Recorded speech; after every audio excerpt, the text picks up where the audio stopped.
everybody? It is Alex from Heavy New York calling from Zoom again, and this time we return with Timo of Netherlands. It is great to be able to talk with you. Thanks for being here, man. Sure. Thank you for having me. Yeah, Appreciate it. anytime, man. The last time we spoke, I can't remember if it was last year or 2 years ago. I've kind of lost sense of time. But the last time we talked, we were discussing like your new solo endeavor, but we got the brand new Netherlands album coming out, which is Severance. Is this sort of like continuing in a similar vein as what we heard off of previous Netherlands albums with albums such as Zombie Techno Undead or Black Gaia, Corvette, etc.? In general, yeah, I would say that in the last couple of albums have been a little more genre adventurous. This one is probably kind of just sort of vaguely returns to the kind of like doom soul, the kind of sludge soul vibe. It's closer probably to Audubon in records in sort of in style than the previous two records, which were much more genre weirdo all over the place.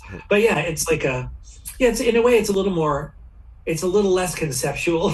Other people might not think that, but for me, it's a little less conceptual in as much as that like it's this a little more conventional singing styles and sort of more conventional songwriting styles. But in general, yes, it's not like some radical departure or anything like that from what I've been doing. Well, I mean, I do consider Netherlands to be a very experimental band, regardless of what like the some of the press releases could say or what people call you. Like, from doom to sludge, I see some industrial elements. I think it's fair to say that like trying new things and bringing in new elements into Netherlands has really never been an obstacle, right? No, I mean, in a way, like I just have hugely diverse musical tastes, and so I end up like wanting to incorporate kind of tonal and genre elements of other genres in there, hopefully in a way that works. I mean, I think it works. I think they work, obviously, but it's totally subjective. But yeah, no, I mean, like I'm just following my own artistic imagination, trying to be like, and ideally not repeat the same things over and over again. I mean, even though I just mentioned Audubon, for sure, it's not like I'm retreading. It doesn't like, this record doesn't actually even sound like any other record particularly, in terms of the overall style and I think the narrative arc of the whole thing. It's definitely typically quirky though. There's some oddball. There's some I call them just half seriously like kind of adventurous sort of mood changes, which I know that many people aren't really a lot of the times they're sort of not really expecting and maybe not ready for, but that's just where I'm at. So say love you. So is it fair to say that with the single Severance already out, is that maybe a good representation of what the whole album is going to sound like, or is that just scratching the surface of what's to come? Oh, I mean, that's in a way that's kind of like a sort of a mid-tempo sort of sludge banger, like a super mid-tempo deep rock song. But yeah, overall, I would say that's pretty indicative of the aesthetic of the record. The third act has some kind of like departures, and it ends on kind of a similar tonally similar note. But overall, yes, it's not as if the rest of the record's like a country album or something like that. I mean, like it's still it's like it's a super aggressive hard rock album overall. Yeah. Yeah, I mean, I wouldn't put it past you if you put out a country thing, because again, I think the beauty of Netherlands is I never know what to expect. Not in the band, but I've already made a country record a while ago. But yeah, that's not what I'm doing in this band. As much as I love it, Does it ever start off with a preconceived vision in a way when making new music for Netherlands, or is there a lot of forethought that goes into it, or is it a very roll of the dice sort of improvisational songwriting process? I mean, it's pretty much entirely seat of the pants. Like usually, like when I start, if I start like playing either just doing guitar demos for stuff, and like I'll spend a few days or whatever, I'll just spend a fair amount of time just freestyling some stuff. And if I come up with the seed ideas for a bunch of ideas or songs, usually that will kind of determine like the overall sort of like style framework within which it's maybe makes sense to keep like developing stuff.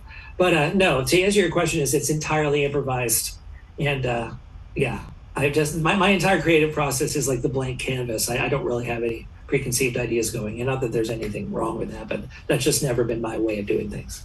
So when it comes to having this improvisational songwriting process, and I like what you just said, the blank canvas is your aesthetic. I think that's Yeah. really a unique way of putting it. Does something have to hit you in a specific way to know what is going to work on the album and what isn't? Well, I mean, like usually like if the songs start to kind of like kind of manifest and that there seem to be like decent ideas and they make me want to sing or whatever to write vocals, or it seems to be kind of like manifesting in a way that has, that seems to be working, then I can kind of like then I can just try to continue developing in that direction. And then I usually end up, I mean, I don't usually end up writing more than like 15 songs for a record. Maybe less. It's not like I write 30 songs and then edit it down. Usually, the entire body of this whole creation of music, songs for a record, is like almost all of it. Like 90% of what I end up making for a record, like, is the record. I don't Well, know if that answers your question. Yeah. definitely does. But like, because Netherlands is more than just a sonic experience, but it is also a visual experience. I've seen Netherlands play countless times, and your visual aesthetic I've always found to be very intriguing. Whether I saw you play at Lucky 13 or Brooklyn Bazaar or Union Pool, definitely for quite the experience. Was the visual aesthetics always the vision that you had behind Netherlands since the formation of it, or did that just kind of develop over time as you were making more music? In the beginning, I didn't really have a.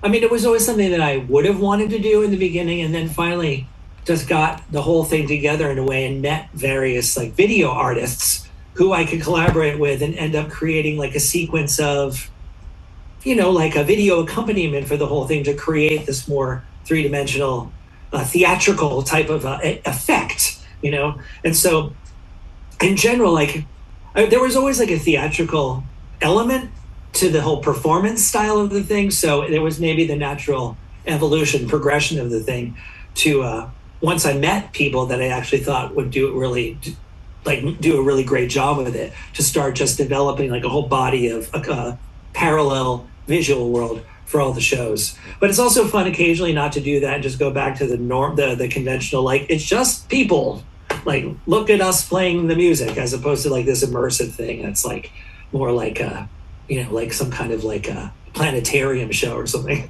Well, I think there is no better time to go see Netherlands live than now with so many immersive art experiences. I mean, that's kind of been like the thing lately, like Art Tech House in Chelsea, or a lot of these fever events that you see, like these sort of immersive art elements. I mean, I think you would be one of the perfect essences of performance art to go along with those experiences.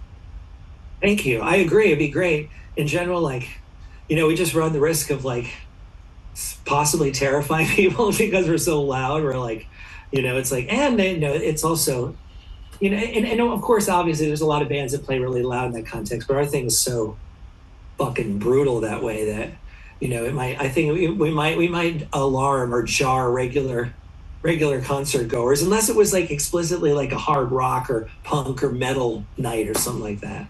But yeah, of course that would be amazing. I'd love to. It would make sense. I agree, for us to play in those contexts, just because I believe we have the whole thing kind of dialed in, that side of it at this point. Yeah, I think even though people who may not be into metal, I think they could appreciate Netherlands for just the experience alone. I hope so. Thank you. That would be ideal. And as much, I mean, I of course, obviously it's super loud. It's kind of like there's gigantic guitars and really like super loud sub synth bass and stuff. But yeah, it's closer to, there's elements of punk and no wave and trance, and it's definitely not like metal. They're not really like a traditional metal band. We sort of, even though there's some of that tonality, but I'm just saying I agree with you in a way where we're at least at best, I think we could possibly go over with non-metal Yeah. fans. I mean, Or I don't whatever. even know what the term traditional metal sounds anymore. Is it supposed to sound like Black Sabbath, or is it supposed to sound like Metallica, or is it supposed to sound like Judas Priest? I mean, in the end, like, I don't get that term traditional metal with how compartmentalized it's been lately. I think that idea of traditional metal is becoming more and more obsolete. No, I think of course, I agree. The thing I'm thinking of is something that where explicitly there's some kind of like essential part of the tonality. It's like it's got like like the kind of staccato, guttural, super rhythmic, percussive, low kind of like a style of metal guitar playing, which is what in a way is the thing that like still is pretty evident in a lot of bands that aren't traditional across the styles of all the many styles of metal. But no, I agree with you though. I'm certainly not hung up on that.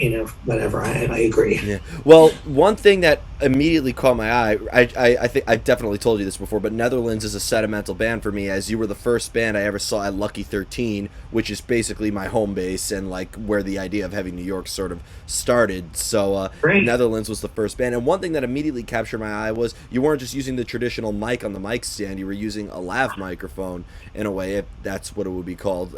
So the ability for the front man to move with the guitar without having to always go back to the mic stand was something that I also found relatively unique as well. That's cool. Thank you. After a while, like I've seen it a few other times, but and I actually after the pandemic, I just for the hell of it, I tried to go back to a regular microphone on a mic stand, which was actually kind of fun. But then I realized I'm so the entire concept of how I execute all the like the parts and the playing and all the pedals and everything now is entirely contingent upon not having to like kind of be like kind of cricked over or like to actually I can actually do all the pedal moves which are actually considerable throughout our whole set.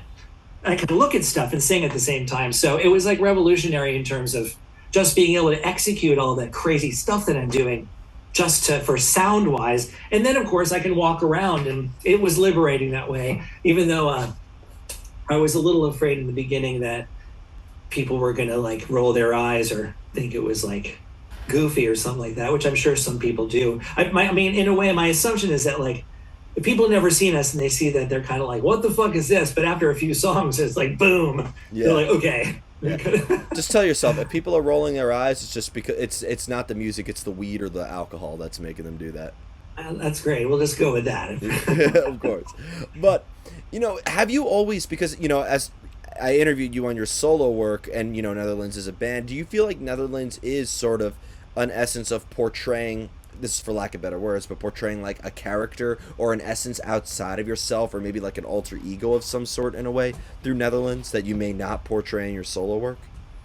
Well, in a way, the character of this me singer, the singing guitar playing person in Netherlands is combines elements of it's not like an explicit character who is like has a name or a backstory. It's like a kind of I think it's like it's a version of me that like has influences of like punk and performance art and minimalism and theater and also metal and whatever and R&B, pop, vocal music, choral music, everything. So in that respect, it's a yeah, and in a certain way, it's like it's it's it's a pretty open ended actually. They're the on a concept level, it's cool because I don't feel limited by does this get eaten away here or something?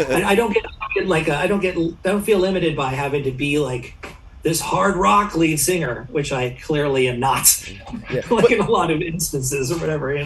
yeah, but you've played with Candiria before, which is, you're bringing in that sort of like hardcore mentality. I think you've catered to the sort of hardcore scene as well.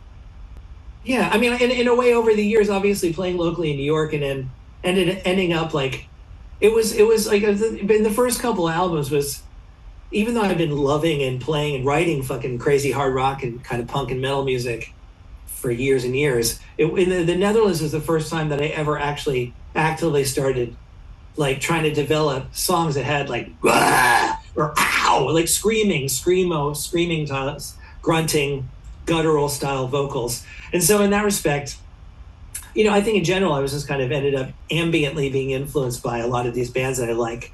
But for sure, that's definitely not in terms of the range of vocalisms.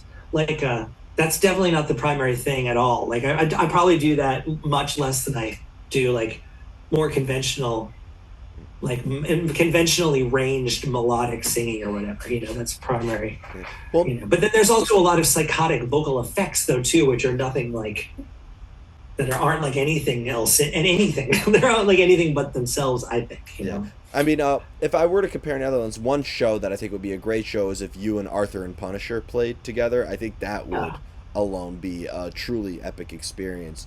But I agree. yeah, and Tristan is an absolute both of you are mad scientists. I think you collaborating together would be a lethal combination. It's awesome. I'd love to. If you know him, hook us up. I Yeah, would love to. He's incredible. yeah, I would love to. Anybody knows, like, I'm down. Yeah, Tristan, get back on the show. Last time we spoke was in 2018, so got to make that happen again. But I do think that Netherlands is without a doubt a band that provokes just as much thought. Like it's not just engaging on the ears, but I think it does open the mind in a way as well, especially because you address certain conceptual elements on here as well. Does a concept dictate the direction of the sound of a Netherlands album in a way, or do you need music before you could get any sort of lyrical ideas to go over it? It's all music first. It's always music first. In a way, like, truthfully, like on a thematic level, like some of them are some overall. I feel like my vision of our world right now, like a lot of the thematically, pretty much since Black Gaia explicitly is like a scream of environmentalist anger. That's like the concept of the whole thing. Um, and then so in large part, like on a conceptual, on a thematic level, the records, all the records have kind of been are sort of in that thematic ballpark about like commentary about in the environmental mega catastrophe and runaway corporate capitalism and settler colonialism and just it's like scream of environmental anguish. And so in a way, like that's just where I'm at overall. So on a conceptual and thematic level, and there's occasionally songs and sort of scenes where things get a little more lighthearted or not quite as strident or confrontational or kind of like a serious. But mostly overall, it's kind of a platform for my trying to just bear witness to the fucking horror of what we're doing to the earth, What etc. Why do you feel like the style that we hear of Netherlands is the sort of best sound to sort of demonstrate these meanings in a way? Well, I mean, like hopefully, like groove based riff rock with like hopefully catchy vocals, and like ideally as much as I can muster, like wanting to try to be vaguely intelligent or clever lyrics. I mean, like in a way, this to me, I know this might seem ridiculous to someone else, but like to me, Netherlands is like pretty pop music. There's a lot of music that's a lot less. I mean, I don't know that. Of course, I'm close to it, and so I mean, everybody but me might not think that way. But for me, like Netherlands is just it's like sort of it's a little bit of like weird multi-genre ish fusion hard rock music with a variety of vocal styles, but it's like pop music. It's actually meant to ideally have like memorable melodies, but with through the filter of my slightly my own sensibility, my own taste and everything like that. So in a way, Netherlands is it's as good as any. I mean, like I feel like it's not better or worse than anything else. I'm just if as long as I have a song and there's an obvious guitar part and there's a narrative, here's the lyrics and hopefully they're intelligible to someone, and then if you maybe go, you can read the lyrics and discover the literary quality or whatever the written quality of the whole thing, then that would be ideal. Well, I mean, All I can hope for. Well, I mean, because in the end, people create art as a means of release, and catharsis as a way to sort of either distance themselves from the world or create an essence of just letting everything out. But the stuff that you're addressing, it needs to be said, but it is very anger inducing in a way. So does that at all maybe make the creative process just as deteriorating as it can be cathartic? Yeah, it can be. I mean, like in a way, like I agree with you. Like for sure, like this type of music in general, like this kind of like you know high energy, loud ensemble rock music is perfect for, if you want to use the fullness of your voice, if you want to yell or scream or, just like really you use the power, all the emphasis you could possibly have, like express yourself with maximum impact, which you can do in any genre. But of course, like obviously loud punk rock music lends itself towards, commentary and for, speaking your truth. Like I find the creative process to be emotionally exhausting no matter what it is though. Like, I Yeah. mean, like I feel like it's even if I'm writing a, trying to, I think, I don't know. I mean, that's my own sort of philosophical take on the whole thing is that, especially if you made a lot of music that like writing good lyrics and like trying and like as much as hard as possible to not just repeat the genre tropes or whatever, you know. And then writing good lyrics particularly is fucking emotionally painful. And like I've done it a lot and I have like a pretty huge catalog now and I know I'm able to finish things, but it doesn't get any easier. So like the whatever's going on in the world is also challenging to emotionally process, as is the process of even just like having to try to raise the bar every time to like try to make good art. Well, you led me perfectly into the final question because you explore different sounds, and I know you explore different subject matters both in Netherlands and in your solo work as well. So, does it resonate with you or hit differently depending on what the subject matter of each song can be about? Like in what way resonate with me? Like Like feel differently or songs resonate. have different results or have different meaning to you altogether? Yeah, in a way, like a in the less I feel like if it's possible just to be super direct with a feeling or a sentiment and like something that's a little less like philosophical, like where I'm trying to like make a case about something, or I'm like, it's more like a political thesis or something. It's usually the stuff that resonates more deeply is the stuff that's simpler, you know? And so it's something, if you, it doesn't necessarily have to make sense, it can kind of be poetic or whatever, trying to be poetic. Those things are, if you can just, it's almost like the Stooges or Iggy Pop or something, you can kind of keep it like a minimum of language, but that has the essential power. Then usually those things are, they're kind of more fun because they're more direct and they're also like less like someone who's like, reading Chomsky at you or something, or like, lecturing you about like everyone's like our failures as a civilization. Yeah. So yeah, the resonances are different depending on the intention, but I don't know. It's like I've been trying to overall just try to simplify the get to find the essential quality of whatever I'm talking about in a minimum of lyrics too, which is I think an art challenge. Yeah, the rule of Occam's razor, the simplest explanation Yeah, is always the best. right. Yep. So, In general.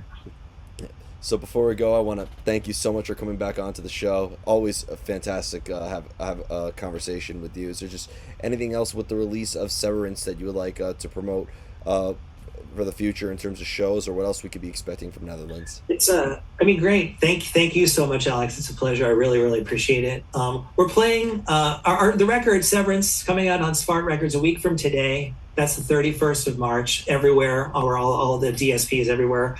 Our next local show, which is going to be like the show where we actually debut really the bulk of the songs from Severance, is on Wednesday, April 26th at St. Vitus here in Greenpoint with a Satanic Planet.